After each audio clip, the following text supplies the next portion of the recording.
কবি তসলিমা নাসরিনের লেখা কবিতা দুঃসহবাস।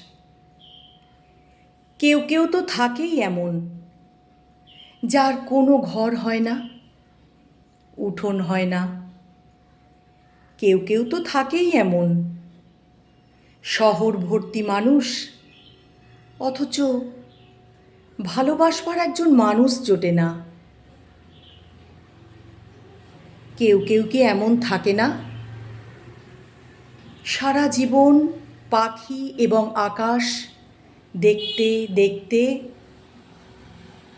মানুষ এবং অরণ্য দেখতে দেখতে, সমুদ্র এবং শূন্যতা দেখতে দেখতে বয়স বাড়ে। আর বয়স বাড়তে বাড়তে এমনও কি হয় না যে ধসে যাবার আগ মুহূর্তে আর একটি জীবন চায় জীবনযাপনের? হয় না এমন তো নয়, হয়।